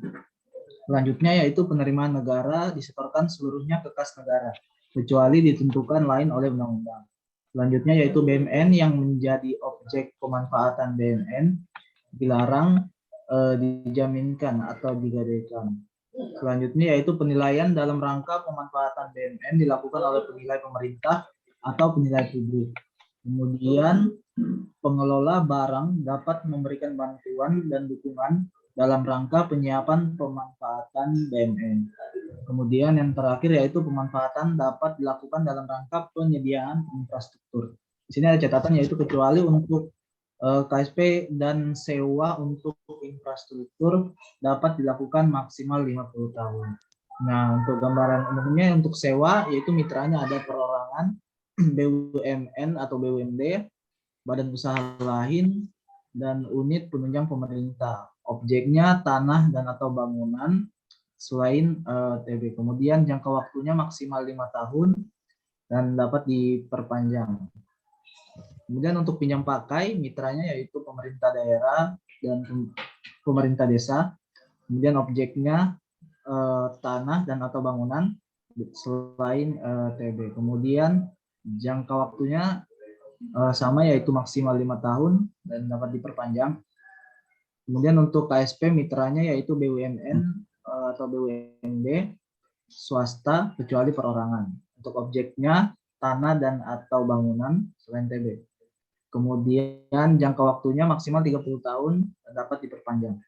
Kemudian untuk BGS atau BSD itu mitranya BUMN, BUMD swasta kecuali perorangan dan badan hukum lain. Objeknya yaitu berupa tanah. Kemudian untuk jangka waktunya maksimal 30 tahun, tidak dapat diperpanjang. Kemudian untuk KSPI, mitranya sendiri yaitu dapat berupa PT, kemudian BUMN atau BUMD, badan hukum asing, dan koperasi. Untuk objeknya sendiri yaitu tanah dan atau bangunan selain PWN. Kemudian jangka waktunya yaitu maksimal 50 tahun dan dapat diperpanjang. Dan yang terakhir yaitu ketupi, yaitu mitranya PT, BUMN atau BUMD, badan hukum asing, dan koperasi. Kemudian untuk objeknya itu sendiri tanah dan atau bangunan beserta fasilitasnya. Kemudian untuk jangka waktunya yaitu maksimal 50 tahun dan dapat diperpanjang. Sekian. Ya, terima kasih Mas Iqbal. Nah, ini prinsip pemanfaatan BMN ini berlaku untuk semua skema ya. Jadi secara prinsip, oke Mas Dewa. Ini secara prinsip ini pemanfaatan itu jelas tidak bisa dilakukan kalau asetnya sedang dipakai untuk tusi. Jadi kalau itu tuh nggak mengganggu tusi, baru bisa dimanfaatkan. Tetap artinya apa? Yang diutamakan tetap pelayanan dulu. Kita kan menggunakan aset BMN untuk pelayanan ya, pelayanan kepada masyarakat. Jadi kalau itu kita punya aset yang nggak dimanfaatkan untuk tusi, baru itu bisa dimanfaatkan. Tidak mengubah status jelas ya, dilakukan terhadap BMN yang sudah mendapat penetapan status penggunaan. Setiap barang milik negara itu wajib, terutama tanah bangunan sama kendaraan ya, itu wajib mendapatkan status penggunaan dulu. Yang membuat statusnya adalah KPKNL gitu ya. Nah jadi ditetapkan dulu status penggunaannya baru bisa dimanfaatkan. Kalau pada saat pengajuan pemanfaatan itu dia belum ditetapkan statusnya, maka ditetapkan dulu statusnya baru pemanfaatannya mekanismenya dilanjutkan. Gitu. Terus pemeliharaan pengamanan jadi tanggung jawab mitra, penerimaan negara ini yang tadi udah kita bahas ya, kecuali BLU. Terus BMN nggak boleh dijaminkan atau digadaikan karena memang tidak merubah status kepemilikan, jadi nggak ada hak untuk menjaminkan atau menggadaikan. Penilaiannya bisa dilakukan oleh penilai pemerintah maupun penilai publik atau, jadi bisa pilih salah satu. Tadinya hanya penilai pemerintah aja, sekarang enggak. Penilai publik juga bisa melakukan penilaian dalam rangka pemanfaatan BMN. Nah, terus untuk yang skema ini, sewa, pinjam pakai, KSP, sampai ke tupi ini, objeknya di sini jelas ya. Jadi kalau sewa itu bisa berupa tanah dan atau bangunan, artinya tanah aja bisa, tanah dan bangunan juga bisa.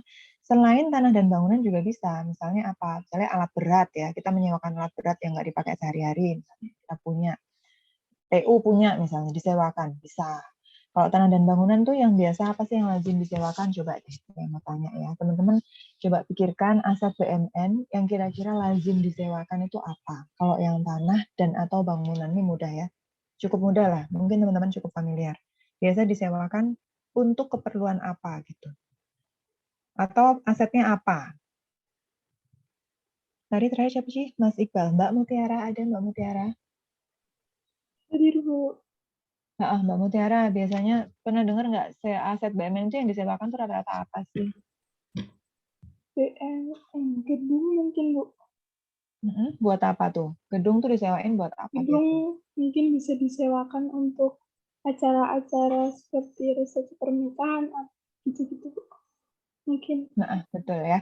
Jadi aula-aula itu kadang-kadang juga disewakan untuk resepsi pernikahan ataupun untuk acara-acara lain ya. Jadi penilaian sewa saya juga pernah nih punyanya di Jalan Magelang itu ada BKN ya, BKD deng, karena adanya di daerah ya, namanya Badan Kepegawaian Daerah. Nah itu dia menyewakan aulanya untuk banyak hal sih sebenarnya, tapi dia butuh tarif nih yang bisa berlaku untuk 1 tahun dan disewakannya itu harian. Jadi sewa untuk 1 hari. Jadi diminta nilai wajar sewa harian kira-kira berapa ya aula ini gitu. Itu termasuknya BMN. Itu bisa, benar sekali Mbak Mutiara, contohnya salah satunya aula atau gedung untuk tempat pertemuan, bisa untuk resepsi pernikahan dan lain sebagainya. Contoh yang dan gedung ini biasanya kadang-kadang diikuti juga dengan selain tanah dan bangunan, yaitu sound system misalnya, karena gedung itu biasanya dilengkapi juga dengan sound system ya, sound system atau pelengkap-pelengkap lainnya yang ada di situ gitu ya. Jadi kadang-kadang satu paket. Terus Mbak Niken, Mbak Niken contoh lainnya apa Mbak Niken? Selain gedung tempat pertemuan tadi, BMN yang biasa di sana. Kalau di daerah saya tuh kayak coworking space gitu Bu, baru itu disewakan juga. Punya siapa tuh Mbak biasanya?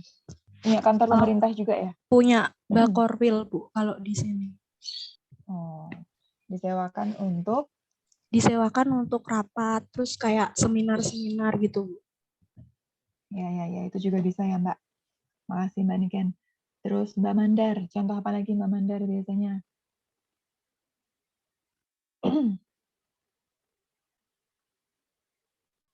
Mbak Mandar ada? Apalagi ya Bu, mungkin gedung serbaguna gitu Bu, setahu saya. Kayak yang kata Mutiara tadi. Ada ya, di daerah Mbak Mandar ada yang disewakan, BMN. Iya Bu. Oke, itu contohnya mirip-mirip kayak Mbak Mutiara ya, gedung serbaguna. Mbak Reski? Mbak Reski pernah tahu ada BMN disewakan berupa apa Mbak Reski? Kalau di KPKNL Medan sendiri Bu, itu kayak ada ATM Bu yang disewakan. Jadi yang disewakan bukan ATM-nya ya, tapi apanya biasanya? Bangunannya ya Bu, yang bisa dibuat jadi ATM bangunan, ya, tanahnya. Ya, tanahnya bisa.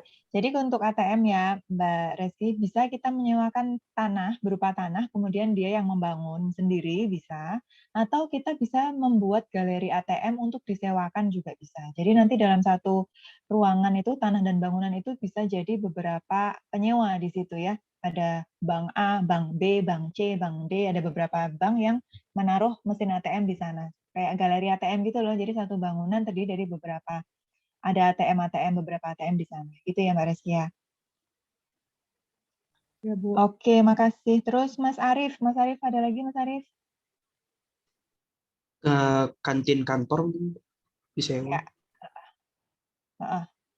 Tepat, itu banyak ya, itu cukup banyak permohonan sewa untuk kantin kantor. Biasanya menyewa bisa jadi koperasi ataupun pihak luar gitu ya, yang dia memasak di situ dan berjualan untuk pegawai situ dan juga mungkin untuk sekitar juga. Gitu.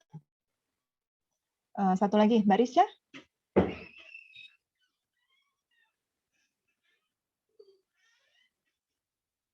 Mbak Risha? Halo. Ya Bu. Lagi share. Apa lagi ya?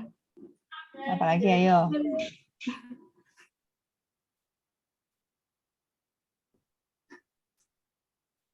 ATM udah, gedung serbaguna udah, aula sudah, kantin juga ada. Kalau kantin tuh berarti yang disewakan bisa jadi tanah, tapi rata-rata sih tanah bangunan ya. Jadi ada bangunan kosong terus disewa sebagai kantin gitu ya. Terus apa lagi Mbak Risha biasanya? Kalau misal kantor bisa nggak Bu? Atau infrastruktur mungkin? Bisa, kantor bisa juga disewakan kalau misalnya dia nggak dipakai buat tusi ya. Ya Bu. Itu juga bisa. Dan teman-teman jangan lupa tanah koridor juga bisa disewakan ya.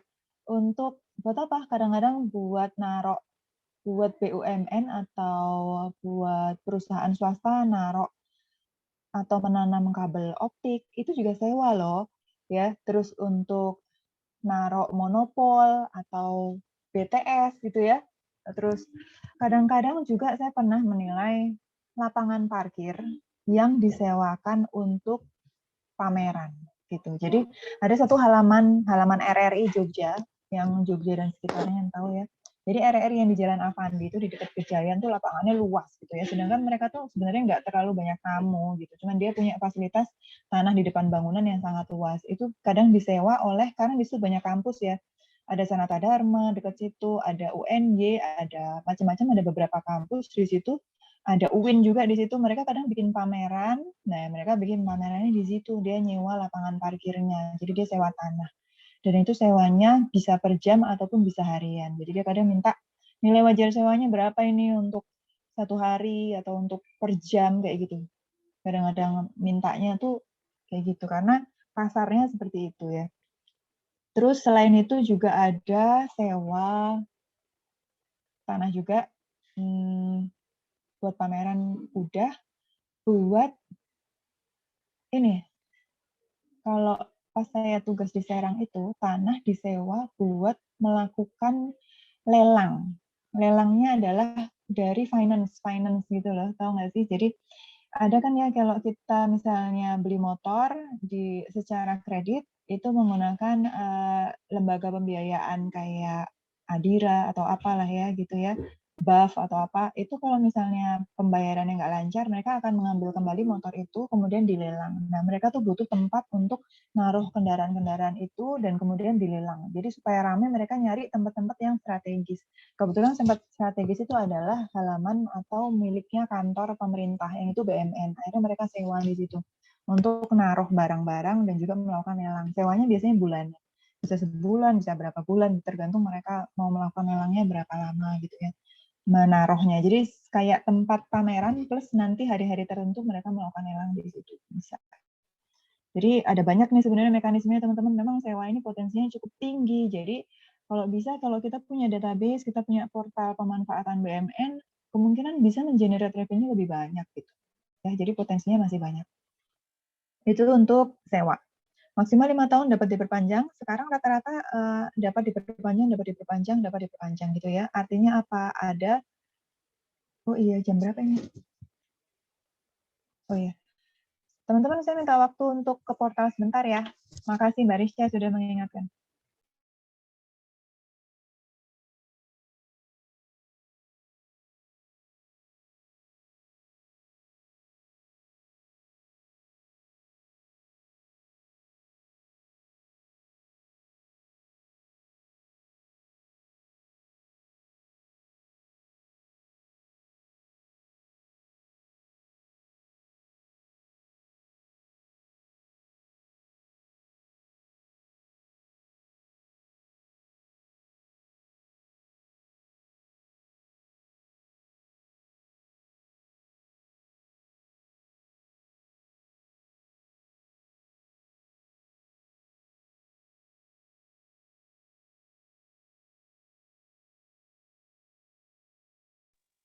Mohon perhatian Mas Fahri dan Mas Dewa sudah presensi di portal kah?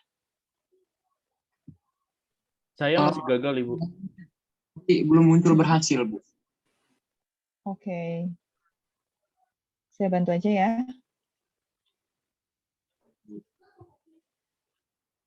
Baik, Bu.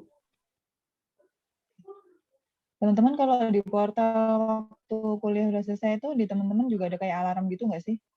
Titit gitu. Enggak, Bu. Oh, berarti untuk pengajar aja ya.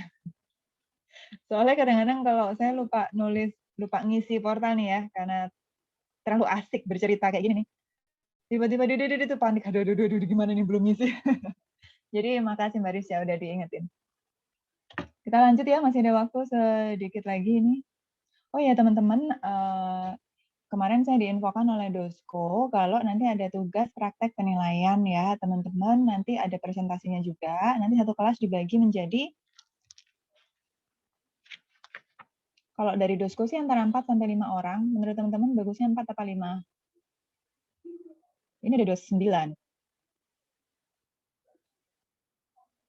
Kalau 4 aja, orangan Bu. berarti 5, nanti ada yang 4 orang ya, 1 ya. Monggo Iya, Bu. pembagian kelompoknya saya serahkan aja ke teman-teman bagusnya gimana yang kira-kira kerjasamanya enak. Karena kan teman-teman ini lintas daerah ya, jadi kira-kira apa mau yang deket-deketan, apa yang gimana, atau semuanya mau dilakukan secara online, kerjasamanya juga masih memungkinkan sebenarnya. Jadi tugasnya itu adalah untuk melakukan penilaian dalam rangka pemanfaatan. Dan objeknya dibebaskan.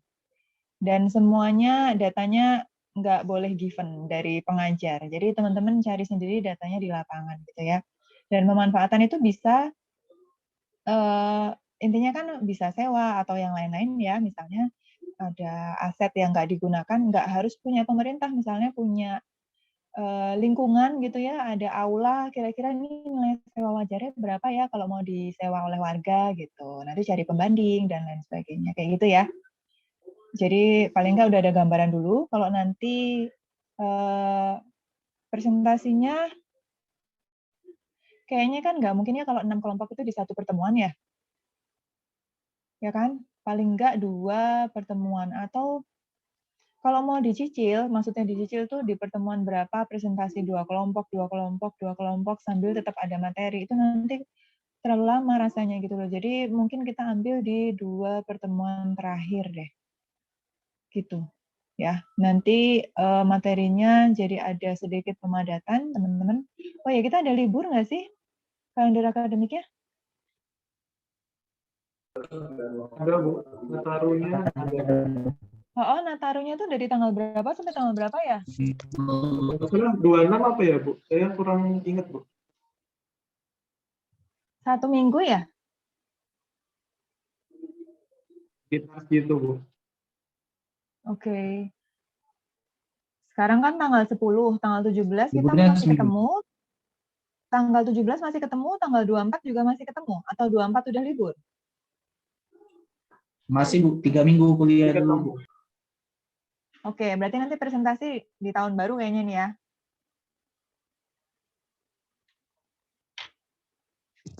Tenang, masih tahun depan. Oke deh. Jadi tadi tugasnya garis besarnya seperti itu ya. Nanti silahkan bikin kelompoknya. Terus Mbak Risha minta tolong kalau sudah ada kelompoknya, diinformasikan. Kalau nanti kelompok itu memerlukan dokumen untuk perizinan atau mencari data di lapangan, silahkan bisa nanti dibantu ke akademik. Terus saya harus berpesan kepada teman-teman, seandainya harus mengambil data ke lapangan, maka patuhi protokol kesehatan ya. Harus tetap jaga kesehatan, harus berhati-hati. Kalau mau ketemu sama orang, prokesnya tetap jalan ya. Masker, hand sanitizer udah wajib lah itu ya. Jadi tetap sambil menjaga kesehatan. Kalau misalnya ada kesulitan-kesulitan, nanti boleh dibicarakan atau ditanyakan pas kita di kelas. Kayak gitu ya. Mbak Risha, teman-temannya nanti kalau sudah ada kelompoknya, tolong diinfokan dan juga objeknya. Jadi pemilihan objek kalau bisa, nanti di minggu depan sudah ada nih. Jadi nanti dicicil teman-teman. Jangan minggu depan presentasi langsung, waduh, cari objek dulu, cari data pembanding, segala macam. Minggu depan kita akan belajar tata cara penilaiannya, ada pendekatannya bisa pakai pasar maupun pakai pendapatan, mana yang lebih applicable bagi teman-teman, nanti bisa dipilih sesuai dengan ketersediaan data dan juga kondisi lapangan, nggak bisa dipaksakan. Ya, nanti tergantung dari kondisi objeknya dan juga ketersediaan data yang teman-teman temukan di lapangan. Besok kita belajar, pay attention, supaya nanti prakteknya bisa lancar semuanya ya. Oke, kita lanjut. Tadi udah sewa, pinjam pakai. Ini kenapa jangka waktu dapat diperpanjang? Ini rata-rata adalah untuk mereview gitu loh. Jadi kinerja yang kemarin seperti apa, ini menguntungkan nggak kalau misalnya diperpanjang. Dan pada saat diperpanjang ini ada hal-hal atau klausa-klausa yang perlu diperbarui apa enggak. Misalnya kenaikan harga sewa, atau peraturan-peraturan yang wajib ditambahkan. Misalnya kemarin ada keluhan dari warga, ini disewakan ke pihak itu kok jadi rusuh ya, jadi kayak gini. Nah, hal-hal seperti itu tuh dievaluasi, direview, untuk kemudian pada saat perpanjangan kita bisa tambahkan klausa-klausa yang untuk menyempurnakan istilahnya pemanfaatan ini gitu loh. Gitu ya teman-teman ya. Intinya seperti itu. Yuk lanjut.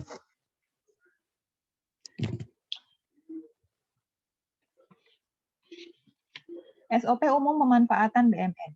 Ini ada 6 langkah ya, dimulai dari permohonan pemanfaatan berasal dari calon mitra pengguna melakukan penelitian awal. Teman-teman, kita banyak membahas pengguna dan pengelola, pengguna barang, pengelola barang. Sebenarnya udah mudeng itu apa ya? Udah paham belum sih? Apa sih pengguna barang itu, pengelola barang itu perbedaannya apa? Udah pahamkah teman-teman? Karena ini cukup basic dan masih akan dibahas terus sampai besok-besok. Coba tadi sampai Mbak Risca, Mas Satria ada? Ya, ada Bu. Mas Satria, pengguna sama pengelola ini apa sih sebenarnya? Mas Satria udah ada insight apa nih? Menurut Mas Satria, pengguna dan pengelola barang yang kita bahas selama ini tuh gimana sih? Apa sih? Kalau pengguna tuh orang yang memanfaatkan itu Bu, asetnya tuh Bu. Kalau pengelola tuh dia yang punya asetnya itu Bu. Jadi dia mengelola asetnya itu Bu. Menurut saya gitu. Oke, terima kasih Mas Satria. Kalau Mbak Tia? Ya Bu, menurut saya kalau pengelola barang itu dia yang bertanggung jawab untuk kayak bikin pedomannya, terus menetapkan kebijakan-kebijakannya buat BMN-nya itu. Kalau misalkan pengguna barang itu dia yang di bawahnya pengelola barang, jadi kayak yang mengatur barangnya secara langsung mungkin Bu, kayak gitu Bu. Oke, makasih Mbak. Nah, kayak gini teman-teman. Tadi dengar nggak barusan? Enggak ya? Saya doang ya berarti ya? Oke deh. Makasih ya Mas Satria dan Mbak Tia. Satu lagi saya mau nanya Mas Yuda. Kalau menurut Mas Yuda apa nih Mas pengguna dan pengelola nih? Selama ini kita sering loh bahas ini. Kalau menurut saya sih pengelola barang ya yang mengelola berarti yang berwenang juga bertanggung jawab gitu dalam pengelolaan barang milik negaranya. Kalau pengguna barang itu yang mempunyai kewenangan menggunakan BMN ya gitu. Oke, makasih Mas Yuda. Teman-teman perhatikan baik-baik ya. Jadi yang punya mandat, wewenang dan tugas untuk melakukan pengelolaan BMN di negara kita ini adalah the one and only Kementerian Keuangan. Ya, jadi pengelola barang milik negara adalah Kementerian Keuangan saja. Yang mana Kementerian Keuangan ini menurunkan wewenang dan tugasnya kepada Direktorat Jenderal Kekayaan Negara (DJKN). Dan wewenang ini kemudian untuk di daerah dilakukan atau dilaksanakan oleh KPKNL dan juga Kanwil. KPKNL di kantor operasional, kantor wilayah DJKN untuk lingkup di wilayah gitu ya, di Kanwil. Jadi wewenangnya Menteri Keuangan ini diturunkan kepada DJKN dan juga oleh DJKN kemudian turunkan lagi kepada Kanwil dan juga KPKNL. Tapi nggak seluruhnya ya, ada beberapa hal yang memang wewenangnya hanya ada di DJKN saja gitu. Ada yang beberapa wewenang yang hanya di Menteri saja, itu tetap ada. Tapi beberapa hal itu ada yang diturunkan, boleh di ACC ini oleh Kanwil, boleh di ACC atau boleh dipersetujui oleh KPKNL. Karena gini, pemanfaatan, penggunaan, penetapan status itu semua dilakukan atau izinnya ditetapkan oleh pengelola. Gitu. Kalau semuanya Bu Menteri, ya lelah lah ya kan. Jadi ada delegasi wewenang di sana kepada DJKN. Dan kalau semuanya direktur atau dirjen, maka dirjen pun juga akan sangat istilahnya tereksploitasi waktunya untuk hal-hal terkait pengelolaan BMN saja ya, padahal kan tusinya banyak gitu. Akhirnya delegasikan juga ke Kanwil dan juga di KPKNL. Gitu. Semua teman-teman, semua pengelolaan BMN yang siklus tadi itu ketetapannya ditetapkan, keputusannya itu adalah izinnya itu adalah ada dari si pengelola BMN ini. Nah, terus pengguna barang itu siapa? Pengguna ini adalah satuan kerja kementerian lembaga selain Kementerian Keuangan ya. Jadi dia kayak misalnya PU. PU ini dia hanya berhak menggunakan aja. Terus Kemenak yang tadi saya bilang. Itu pinjam pakainya harus disetujui oleh KPKNL dulu, baru dia bisa serah terima dengan Pemda gitu. Pemanfaatan itu juga ini, makanya di sini disebutkan di dalam SOP umum. Ada minta atau enggak, ya kan? Nah di sana ini harus seizin pengelola dulu. Kalau enggak seizin pengelola maka itu tidak sesuai dengan mekanisme sesuai ketentuan. Itu harus ada peringatannya ya. Jadi semuanya pengajuan oleh mitra itu disetujui, diverifikasi dulu nih oleh si pengguna barang. Oh iya memang Mbak, kan si pengguna nih yang tahu barang ini tuh dipakai tusi apa enggak, ya kan? Terus ini bisa nggak dimanfaatkan, kira-kira ganggu pelayanan apa enggak, itu yang tahu siapa? Pengguna. Jadi kalau pengguna sudah memverifikasi, oh ya emang ini nggak dipakai nih buat tusi, bisalah disewakan, lumayan bisa mengenerate pendapatan gitu ya. Baru minta persetujuan ke pengelola. Dalam hal ini Kementerian Keuangan, CEKI, DJKN, CEKI, KPKNL gitu ya. Bisa melalui DJKN, KPKN tergantung wewenangnya di mana. Kalau di kantor operasional ya KPKN. KPKNL kemudian verifikasi lagi. Oke, oh dari mitra mau sewa ternyata 10 juta. Turuninlah penilai, ini 10 juta ini wajar apa enggak? Ternyata wajarnya 15 juta. Ya maka si pengelola KPKNL akan menyetujui permohonan sewa itu dengan nilai wajar sewa senilai 15 juta setahun gitu. Seandainya mitra mengajukan sewa 10 juta, kemudian penilai turun ke lapangan ternyata setelah melakukan penilaian dengan pendapatan atau pasar gitu ya, pendekatannya sesuai ketentuan, dinilai nilai wajarnya adalah 7 juta. Terus yang ditetapkan oleh si pengelola ini kira-kira yang 10 juta apa yang 7 juta? Yang 10, Bu. Yang 10, Bu. Iya, nah yang 10 ya, karena yang lebih tinggi ya. Nah, kalau misalnya nilai wajarnya tadi 15, pengajuannya 10 ya ditetapkannya tetap 15. Jadi yang mana yang mendatangkan lebih banyak pendapatan gitu ya. Nah, itu kalau yang pengguna tadi. Pengguna ini sebenarnya adalah menteri juga. Sama kayak pengelola. Pengelola itu kan Menteri Keuangan. Pengguna itu juga sebenarnya kementerian di pusat sana. Ya, Kementerian PU, Kementerian Agama, dan lain sebagainya. Makanya ada istilah kuasa pengguna barang. Kalau kuasa pengguna barang ini bisa kantor operasional di daerah. Kayak gitu ya.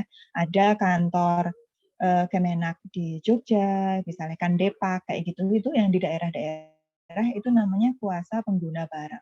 Karena pengguna barangnya sendiri adanya di kementerian sana, di pusat. Jadi dia hanya mendapat kuasa untuk menggunakan barangnya saja ya. Jadi kuasa pengguna barang ini bukan masyarakat ya, tapi tetap kementerian lembaga, satuan kerja gitu. Nah, Kementerian Keuangan sendiri, let's say KPKNL ya. KPKNL sendiri bisa berfungsi menjadi dua, yaitu menjadi pengelola barang sekaligus pengguna barang. Karena KPKNL juga punya BMN yang dikelola untuk tusi gitu loh. Jadi nih KPKNL punya tanah kosong, mau disewa, ada bank, kita sebutlah contoh BSI atau Bank Mandiri ya, BRI gitu, mau sewa. Ya si KPKNL ini bagian umumnya yang ngurus barang kan di bagian umum ya, minta persetujuan ke KPKNL yang kemudian ditangani di seksi pengelolaan kekayaan negara. Tapi fungsinya beda, walaupun dari KPKNL ke KPKNL lagi, tapi yang minta ini adalah KPKNL sebagai pengguna barang kepada minta persetujuan kepada KPKNL yang punya fungsi sebagai pengelola barang. Gitu ya teman-teman ya. Jadi ini perlu diingat dan perlu diperhatikan terkait fungsi dan wewenang sebagai pengelola barang dan pengguna barang. Ini dua hal yang berbeda. Kalau pengelola hanya the one and only tadi Kementerian Keuangan saja yang kemudian didelegasikan wewenangnya kepada DJKN, kepada Kanwil dan juga KPKN. Tapi kalau pengguna itu adalah seluruh kementerian, lembaga, satuan kerja yang memiliki BMN. Gitu ya, teman-teman ya, diingat-ingat ya. Oke, kelihatannya waktunya sudah habis 3:18, teman-teman silahkan. Nanti setelah ini beristirahat sejenak, sholat, terus kita akan mulai di 3:30 buat yang remedi ya. Terus ini kita belum selesai materinya ini. Nanti yang lain teman-teman mekanismenya justru yang sewa sampai yang ketupi nih ya. Kalau yang di slide ya. Teman-teman silakan baca PMK-nya, kemudian baca juga slide-nya. Nanti di awal pertemuan berikutnya kita akan tanya jawab terkait skema ya. Karena kita belum masuk ke skema nih justru. Kita akan tanya jawab terkait skema-skema pemanfaatan BMN yang ada 6 itu. Terus nanti saya random ya tanya jawabnya ke siapa-siapa aja. Lumayan itu buat nilai aktivitas. Setelah itu kita baru masuk tentang mekanisme penilaian pemanfaatan BMN. Oke, sampai sini teman-teman ada yang mau ditanyakan kah? Atau udah cukup jelas? Kalau udah cukup jelas, kelasnya saya tutup. Kurang lebihnya saya mohon maaf. Saya kembalikan ke Mbak Rizka.